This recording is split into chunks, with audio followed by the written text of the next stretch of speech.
Éternel Dieu notre Père, nous voulons prendre ce moment pour ouvrir ta parole et faire en sorte que tu puisses nous parler.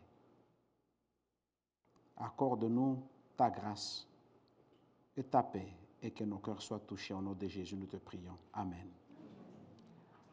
Lorsque je lis le texte qui nous vient de nous être lu, celui d'Apocalypse, le chapitre 7, le verset 9, j'ai envie de dire que à un moment donné, il y aura quelque chose de grand qui va se produire.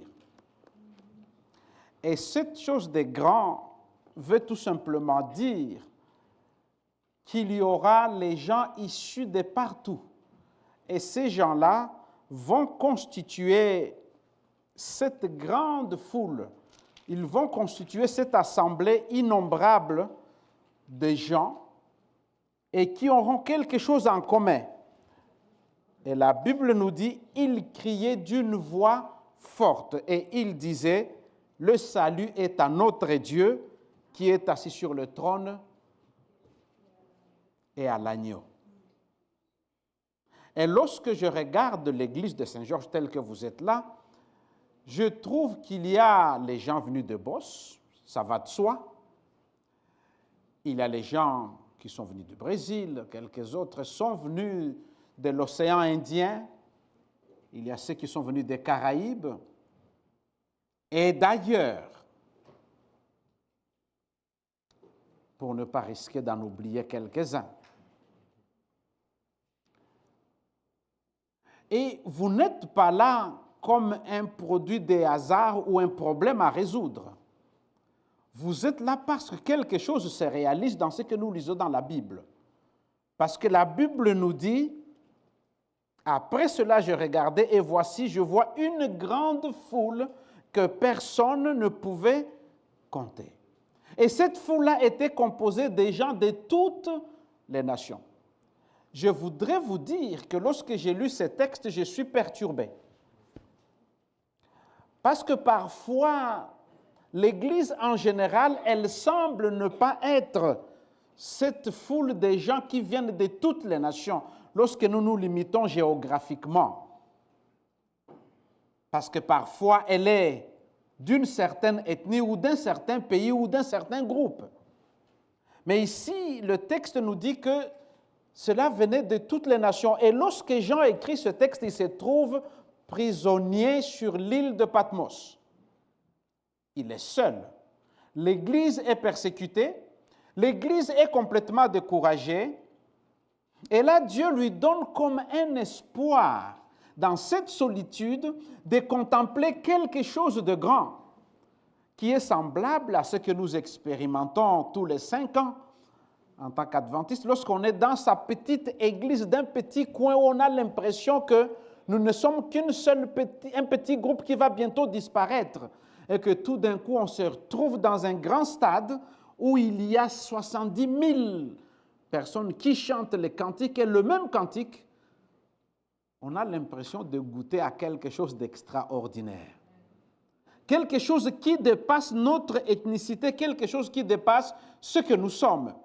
Eh bien, mes chers amis, je voudrais vous faire penser que la mission à laquelle Dieu nous a appelés n'est pas limitée à notre nombril ou à notre ethnie. C'est une affaire de toutes les nations. Et j'ai envie de vous dire, le Québec inclus.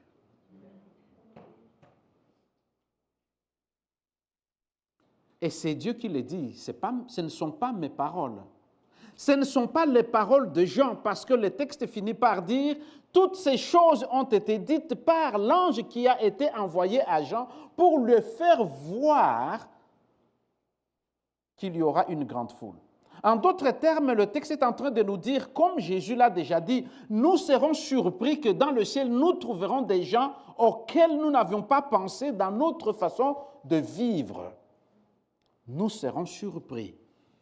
Et j'aime ajouter à cela, mes amis, comme on va au ciel, que ça sera un billet aller simple, soyez prêts à être surpris, parce que vous y verrez des ethnies, des races, des individus, des têtes que vous n'aviez pas espéré voir là-bas. Parce que la décision ne dépend pas de nous. elle dépend de Dieu. Notre tâche à nous, c'est tout simplement de participer à la réalisation de cette mission-là. C'est pour cela que je voudrais dire que nous sommes l'ambassade du royaume de Dieu sur la terre. Lorsque vous allez à l'ambassade de Belgique à Montréal ou à Ottawa, vous allez être sur le sol belge en étant au Canada parce que vous allez y trouver un drapeau belge. Vous allez y trouver toutes les insignes qui montrent que la Belgique, c'est un pays qui existe. Lorsque vous allez à l'ambassade d'Haïti à Ottawa, vous allez trouver des gens qui parlent créole et qui ont un drapeau haïtien parce que c'est le pays qui est représenté. Et là, vous allez y trouver des gens qui parlent la langue du pays d'origine. Et même leurs règles sont les règles du pays qu'ils représentent. C'est pour nous l'honneur d'être des représentants et d'être une ambassade du royaume de Dieu.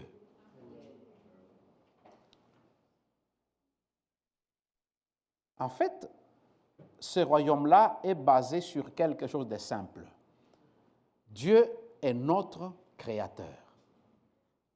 Peut-être que nous ne le disons pas assez. Parce que la Bible commence par dire au commencement Dieu. On peut ajouter créa et tout ça, mais au commencement, il y a d'abord Dieu. Au commencement, il n'y a pas l'homme. Au commencement, il n'y a pas des ethnies. Au commencement, il y a Dieu. Et tout ce qui existe découle et vient de Dieu. Et c'est cela qui fait la différence entre nous qui croyons en Dieu et ceux qui n'y croient pas. Ceux qui ne croient pas en Dieu, ils pensent et ils disent, ils enseignent que nous sommes un fruit d'un accident hasardeux qui a fait que nous nous sommes retrouvés vivants. La Bible nous dit qu'avant que nous existions, Dieu est.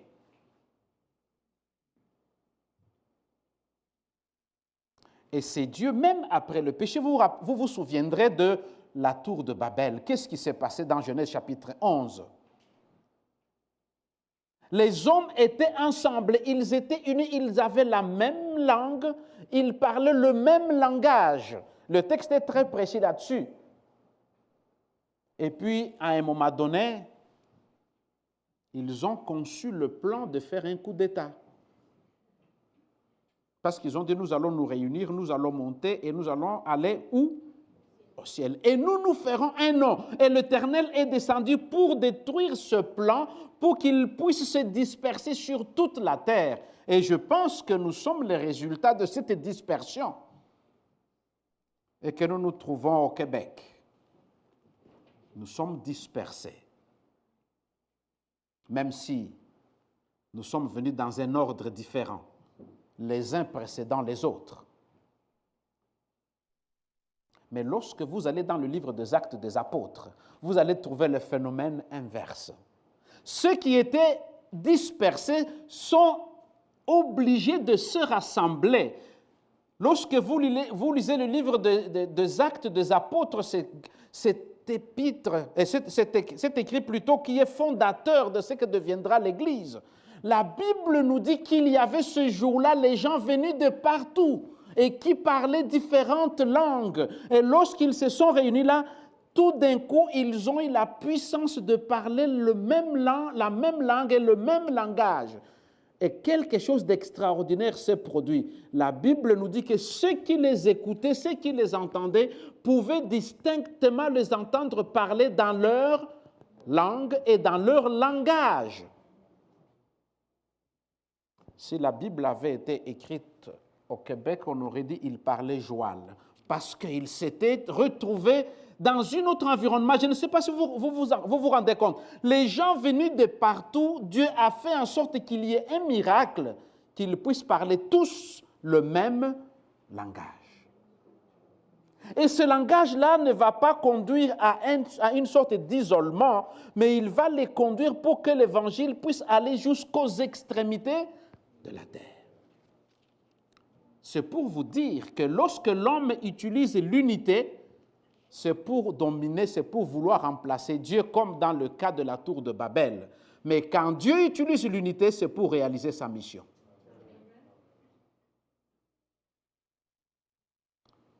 L'ambassade du royaume de Dieu fonctionne sur la base, non pas de nos intérêts à nous, mais de la mission que Dieu nous donne.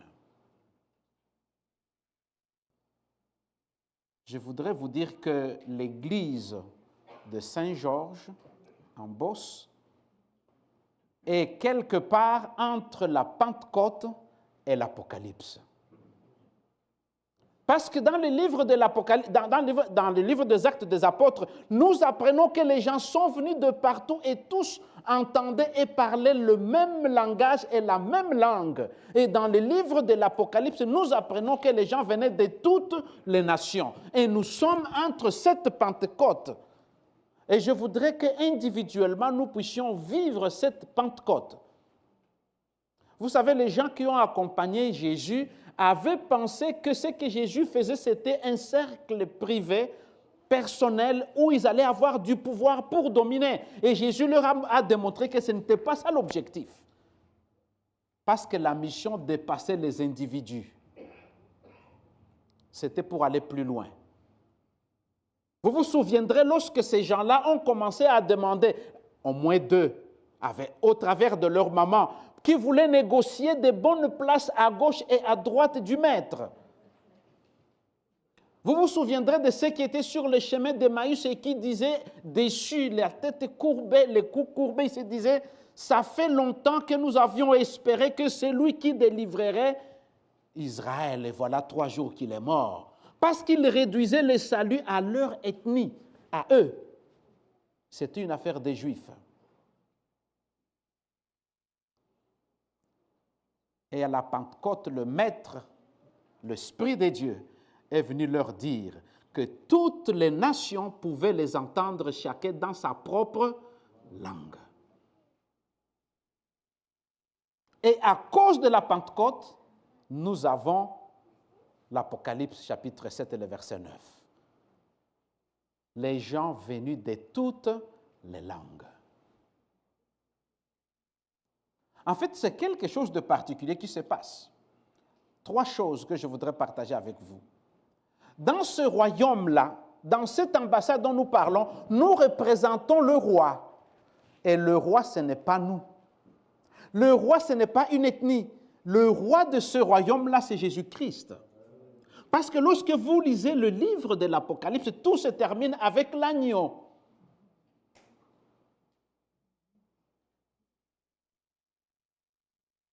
Et je vous assure qu'un royaume qui est fondé sur Christ et dont l'ambassade représente Christ ne va rien montrer d'autre que Jésus-Christ.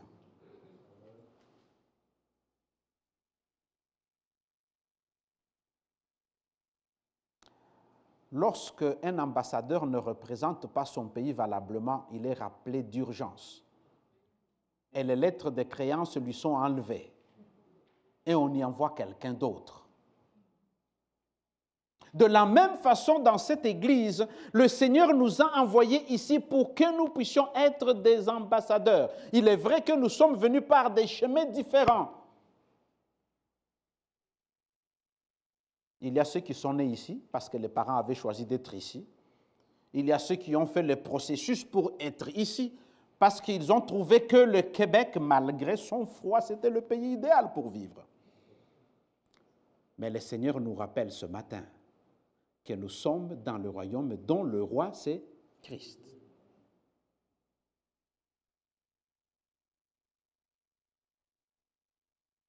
Il y a un deuxième élément. Toute ambassade a un protocole de fonctionnement. Il y a une façon de s'habiller lorsque un ambassadeur chinois est reçu par le représentant du pays où il se trouve. Il s'habille comme un Chinois. Il y a un protocole. Et le protocole du royaume de Dieu n'est rien d'autre que l'amour du Christ qui nous motive. Nous n'avons pas d'autre protocole, nous n'avons pas d'autre décret, nous n'avons pas d'autre loi. La seule loi se trouve résumée dans le livre des Galates, le chapitre 5. Le fruit de l'amour, c'est l'esprit et tout ce qui va avec. Et d'ailleurs, Jean chapitre 13, le verset 35 nous le rappelle très bien. À ceci, tous connaîtront que vous êtes. Il y a quelque chose que nous devons apprendre à nous.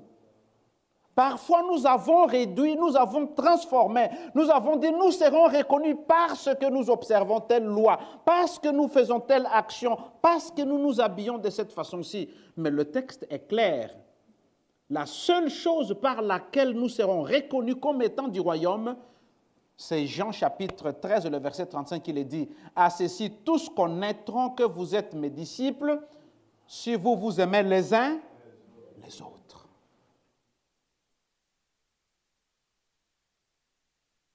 Et je voudrais vous dire que dans ce royaume-là, dont nous sommes les ambassadeurs, ce protocole-là n'est pas évident. Ce protocole-là reste notre faiblesse. Parce que le texte ne nous dit pas qu'on vous reconnaîtra parce que vous avez le même accent. D'ailleurs, en parlant d'accent, si nous essayons tous de parler, ce n'est pas évident. Vous savez, parfois, il y a des accents qui ont même besoin d'une traduction pour comprendre la même langue.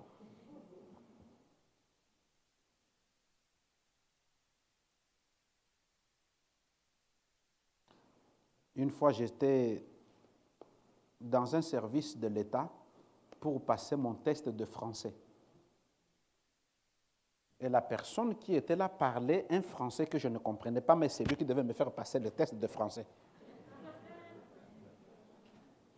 Et on a commencé à parler. À un moment donné, je lui ai dit, j'ai détecté ta langue d'origine. Est-ce que tu peux me parler dans ta langue d'origine? Je comprendrai mieux que tes instructions que tu me donnes avec des mots où tu confonds les syllabes et la prononciation devient pénible pour moi.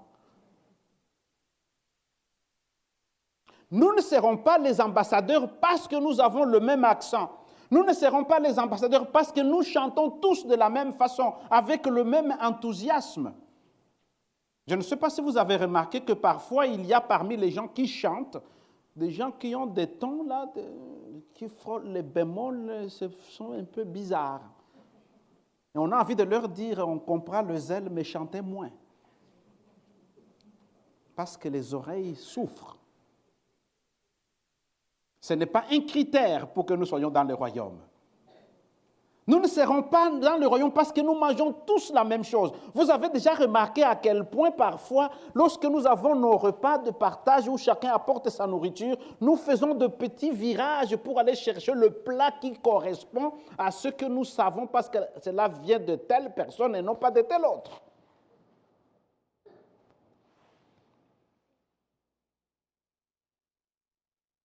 Mais par contre, le protocole que Dieu établit, l'amour, il a un seul langage. C'est le respect, c'est la patience, c'est la compassion, c'est la compréhension. Troisième chose, l'ambassade est ouverte à tous ceux qui cherchent le roi. Il n'y a pas de barricade. Il y a certaines ambassades dans certains pays où pour y accéder, vous devez avoir des autorisations spéciales tellement c'est barricadé. Il y a des fils barbelés pour qu'on ne puisse pas y accéder. Mais le royaume de Dieu, c'est un endroit où nous pouvons tous accéder. Et j'espère que votre Église n'a pas de barrière qui empêcherait les gens à venir y rentrer. Et ces barrières-là, ça peut être notre orgueil spirituel. Avez-vous déjà entendu des gens dire, ces Québécois là, de toute façon, eux là, ils sont tellement incrédules que c'est une perte de temps de leur parler de Dieu. La Bible nous dit de toutes les nations. C'est une barrière. Avez-vous déjà remarqué que parfois nous pouvons dire, si on ne fait pas comme chez nous, ça ne sera pas agréé par Dieu. Parce que chez nous, on fait mieux. Parfois, nous sommes comme ces gens, ces Judains qui se trouvaient à Babylone, dont on parle dans le psaume 137. Vous vous rappelez ce texte-là? Sur le fleuve de Babylone, nous étions assis et nous pleurions. En nous souvenant de quoi? Babylone, qui est Kinshasa. Et là, on se rappelle que c'était bien chez nous. que le sabbat était magnifique, que le choral était formidable, que les chantres étaient extraordinaires. Le pasteur, il nous soulevait, c'était bien. Et voilà que nous sommes ici dans le froid. Et même les chansons sont froides. On ne se salue pas. C'est une barrière. 3 éléments donc il faut retenir. Le roi du royaume, c'est Jésus-Christ. Le code de conduite, le protocole établi, c'est l'amour du Christ qui nous presse.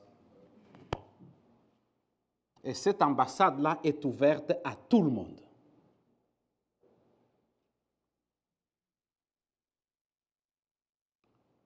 Malheureusement, le diable ne dort pas, il y a toujours les gens qui rôdent autour pour détruire ce que Christ construit. Et parmi les choses qui détruisent cette ambassade, c'est la nostalgie. Je vais mentionner seulement cela, la nostalgie. Il y a un phénomène que je trouve souvent dans les églises. C'est comme si nous vivions avec des voitures dont, vous savez, la fenêtre de devant là est beaucoup plus petite que les rétroviseurs. Et qu'on a des gros rétroviseurs qu'on a mis à la place. Essayez de vous imaginer que vous êtes en train de conduire une voiture et que vous avez mis les rétroviseurs à la place de ce qui est devant vous. Ça, c'est les rétroviseurs. Et que vous avez mis des petits trous pour voir. Vous n'avancerez pas. Parce que vous serez en train de voir seulement ce qu'il y a derrière. Et dans cette ambassade, dans ce royaume de Dieu, parfois la nostalgie devient un frein. Je reviens à ces Judéens qui étaient à Babylone. Plutôt que de pouvoir chanter le cantique de l'Éternel sur une terre étrangère, qu'est-ce qu'ils faisaient? Ils se souvenaient, il faut lire le texte, et ils se sont même maudits. Ils ont dit que ma langue puisse être suspendue si je ne me souviens pas de toi, ô Jérusalem. Alors qu'ils sont à Babylone. Et autour d'eux, il y a les Babyloniens. Et qu'est-ce que les Babyloniens demandent? Chantez-nous quelques-uns des cantiques de l'Éternel. Et ils ont répondu, comment chanterions-nous sur une terre étrangère? Comment chanterions-nous? Vous êtes païens, vous n'avez rien compris, vous êtes incrédules. Comment chanterions-nous les cantiques de l'Éternel? Et ces Babyloniens-là demandent, chantez-nous quelques-uns des cantiques de l'Éternel.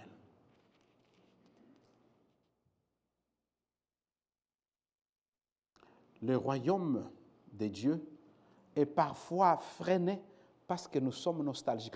Il y a de la nostalgie du pays d'où nous venons, mais il y a aussi la nostalgie de ce qui a existé. Et ici en Beauce, il y a facilement cette possibilité de se dire « Ah, que c'était bien à l'époque !» Je ne sais pas à l'époque, je ne sais pas qui était le pasteur, je ne sais pas si c'est le pasteur Martin, je ne sais pas si c'est le pasteur Roland Geiser. Que c'était bien avec lui, ah c'était bien, ah là là. Même le repas était bien, on se réunissait, on était bien, on était entre nous, c'était fraternel. Pendant que les uns regrettent l'église passée, les autres regrettent l'église laissée chez eux. Que c'était bien. Et l'Éternel nous rappelle, l'église que vous avez à vivre, c'est l'ambassade que je vous ai confiée aujourd'hui et maintenant. Il n'y a pas d'autre. Et comment vivre? Une seule chose. Une seule chose. L'apôtre Paul les résume très simplement et je n'ai pas besoin de vous donner les textes. Je me suis fait tout à tous. Je me suis fait tout à tous. Et c'est très simple. C'est très simple. Mettez-vous à l'épreuve. J'avais relevé quelque chose de très simple. Les efforts de connaître quelqu'un que vous ne connaissez pas, de connaître son nom. Je me souviens être à Collonges il y a quelque temps, quelques années. Et il y avait le diacre qui était à l'accueil, qui chaque sabbat me demandait comment je m'appelais. Chaque sabbat, j'arrivais. Ah, bonjour frère, tu viens d'arriver? Je dis non, non, non. Je m'appelle Ngoï Kiala, je viens du Congo. Ah, c'est bien, je vais le garder. Sabbat suivant, je viens. Bonjour frère, comment tu t'appelles? Tu viens d'arriver? Je dis non, j'étais là, sabbat passé. Ah, ok, tu étais là, comment tu t'appelles encore? Ngoï Kiala. Ah, ok. Je viens 3 mois après. Ah, bonjour, tu viens d'arriver. Non, non, ça fait un peu longtemps. Là. Je suis même venu ramasser du linge chez Dorcas, chez toi. Ah, bon, c'est toi. Ok. Comment tu t'appelles? Ngoï Kiala. Ah, ton nom, c'est compliqué à prononcer. Il dit, ah, bon, tu peux m'appeler Kiala. Ah, c'est aussi compliqué. Oh, ok. Mais appelle-moi X alors. Un an, le frère me demandait si je venais d'arriver. Je lui ai dit, mais frère, tu as un problème. Il a dit, non, tu sais, vous là, c'est difficile de vous distinguer. Il dit, mais moi, vous là, je vous distingue.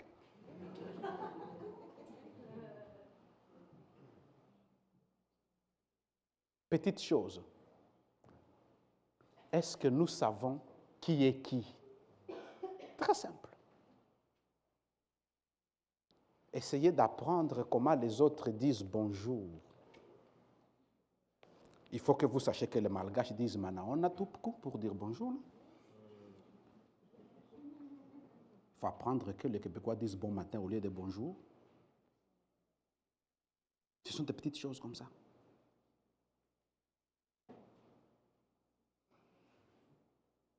Apprendre qui est l'autre. Vous savez que c'est ce que Christ a fait parce que le texte de Philippiens nous dit il s'est rabaissé en devenant semblable à nous. Et il a parlé la langue du pays. Peut-être qu'il faudra même apprendre à manger quelques repas, même s'ils ne nous plaisent pas. Manger un peu de poutine,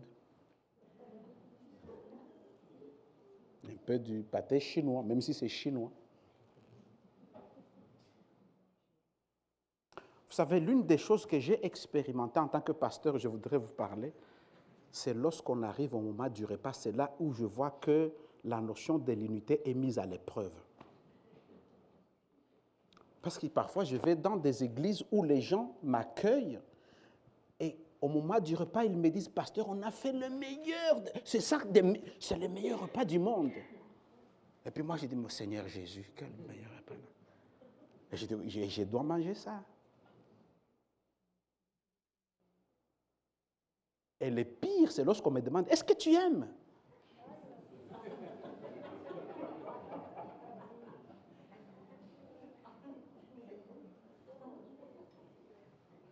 J'ai trouvé une astuce pour contourner cela. Je dis souvent aux gens, chez moi, on ne dit pas merci pour le repas avant de l'avoir fini. Parce que c'est lorsqu'on a fini qu'on est sûr qu'il était bon. À ce moment-là, on peut dire merci pour le repas. Et puis il dit, mais revenez après, je vous dirai. Généralement, ils ne reviennent pas, donc je suis sauvé. Je ne sais pas si vous savez que ce sont parfois ces petits ingrédients-là qui font l'harmonie. Parfois, ça ne tient pas à des grandes choses. Parce que nous sommes tous d'accord que dans le royaume dont nous sommes ambassadeurs, la question du retour de Jésus ne fait pas problème. Nous sommes d'accord que Jésus revient bientôt. Il n'y a pas de problème là-dessus. Nous n'avons pas de problème de dire que le sabbat, c'est le 7e jour. Il n'y a pas de problème là-dessus. Nous n'avons pas de problème de comprendre que Jésus est mort sur la croix pour nous. Là, nous le savons, nous n'avons pas de problème avec ça. Nous n'avons pas de problème, honore ton père et ta mère, nous le savons. Nous savons que mentir, ce n'est pas bon. Nous le savons, nous n'avons pas besoin de l'apprendre.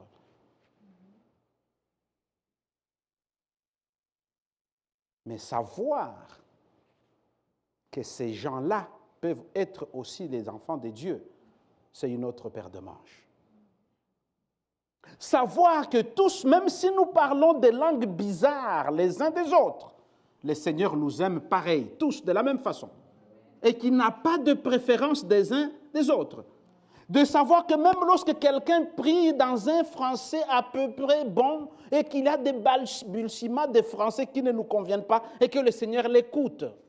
De savoir que même quelqu'un qui chante avec des fausses notes et que nous ne sommes pas dans un concours d'une académie de musique pour valider nos connaissances, l'Éternel nous entend.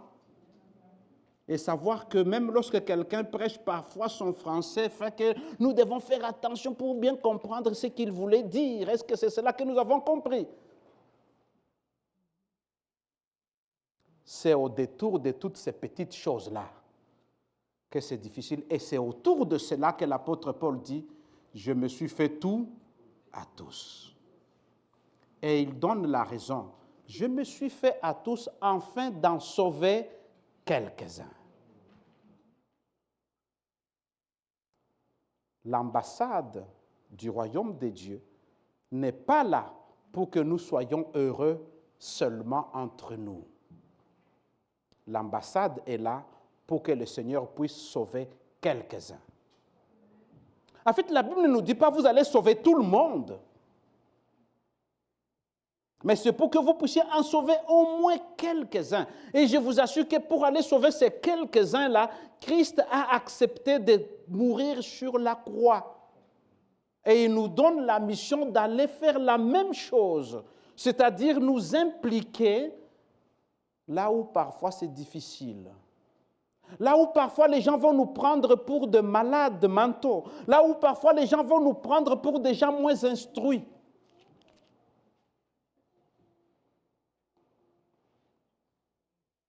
Pour finir, je me rappelle, c'était en Belgique, à l'hôpital universitaire, nous faisions des plans de 5 jours pour cesser de fumer avec Roger Lenoir, Rémi le connaît, et puis nous étions en train de faire des présentations. Et on avait un cardiologue qui devait venir parler du cœur et les effets du tabac sur le cœur. Et on avait on avait à peu près 200 personnes qui nous écoutaient religieusement, et on expliquait. Et le cardiologue ne savait pas que nous étions chrétiens. Il pensait que nous étions des spécialistes dans les histoires des tabacs, tout ça. Et puis à un moment donné, quand on a fini, on lui a dit, il a dit, mais c'est quoi votre travail? Et puis moi, je lui ai dit, nous sommes pasteurs. Et, il dit, et puis là, il regarde l'autre, monsieur Lenoir, vous aussi, vous êtes pasteur? Il dit, nous sommes pasteurs. Il dit, ah bon? Et puis, Roger lui a demandé, mais est-ce qu'il y a un problème? Il a dit, non, il n'y a pas de problème. Je ne savais pas qu'il y avait des gens intelligents qui croient en Dieu. Et puis, nous, on lui a dit, mais est-ce que tu nous trouves intelligents? Il a dit, oui, parce que tout ce que vous dites là, c'est vraiment intelligent. Comment vous aider les gens à cesser de fumer de façon simple et naturelle, c'est vraiment intelligent. Mais je suis déçu que vous croyez en Dieu. Et Roger Lenoir, il avait un tact de parole. Il a dit, voyez-vous, nous sommes au regret que vous n'avez pas rencontré Christ encore. Et j'espère que vous allez le rencontrer. Le monsieur n'a pas cru, mais je sais que des années plus tard, il nous avait écrit un petit mot. Il faut être croyant pour faire ce que vous faites gratuitement. J'ai gardé en mémoire la phrase « Il faut être croyant pour faire ce que vous faites gratuitement ». Parce qu'à la fin de nos présentations, il a demandé « Qu'est-ce que vous demandez aux gens? Vous voulez qu'ils deviennent adventistes ?» Non, on ne mentionne même pas ça. On voudrait qu'ils cessent de fumer. Ah bon? Et qui vous paye? Mais rien, on ne nous paye pas. Mais votre multinationale là n'a pas d'argent. Je dis non, on voudrait que vous nous aidiez d'ailleurs pour nous donner un peu de sous.